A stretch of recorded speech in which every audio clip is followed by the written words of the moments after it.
Assalamualaikum warahmatullahi wabarakatuh. Saya Muhammad Lukman dari kelas 10 IPS 2 dengan nomor absen 15. Saya akan membacakan teks anekdot yang saya temukan di web Brainly yang berjudul Nasib Maling Sendal.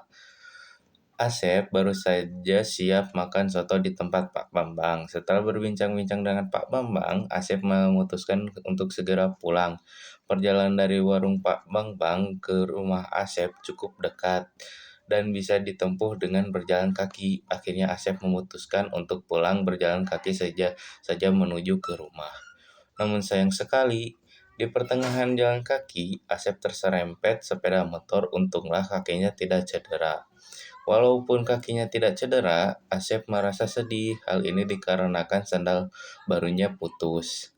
Asep sangat khawatir jika ia pulang, ia akan dimarahi oleh istrinya. Istri Asep memang sangat galak dan Asep tidak mau pulang tanpa sendal. Setelah melanjutkan perjalanan, ternyata Asep melihat ada banyak sendal yang berada di depan masjid. Sebuah kebetulan yang sangat kebetulan, karena di depan masjid tersebut ada sepasang sandal yang sangat mirip dengan milik Asep. Asep. Tanpa berpikir panjang, Asep langsung mengambil sandal tersebut. Tidak disangka, ternyata ada jemaah masjid yang mengetahuinya. Asep akhirnya dikejar warga dan diseret ke kantor polisi.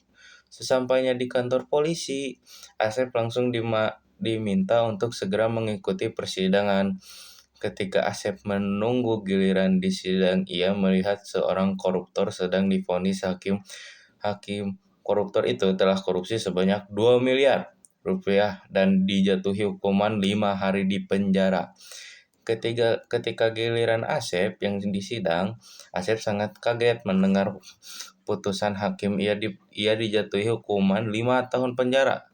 Asep tidak terima, ia pun protes pada hakim. Asep hingga mengapa ia yang hanya maling sandal dihukum 5 tahun dan koruptor yang korupsi 2 miliar dijatuhi hukuman hanya 5 hari.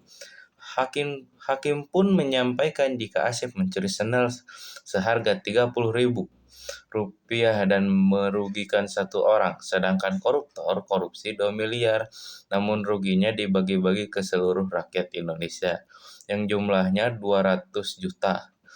Itu artinya setiap rakyat hanya rugi 10 rupiah. Mendengar penjelasan hakim, Asep merasa sedih dan menyesal mengapa ia tidak jadi koruptor saja. Sekian dari tugas pembacaan teks anekdot dari saya. Dan jika ada salah-salah kata, mohon dimaafkan. Wassalamualaikum warahmatullahi wabarakatuh.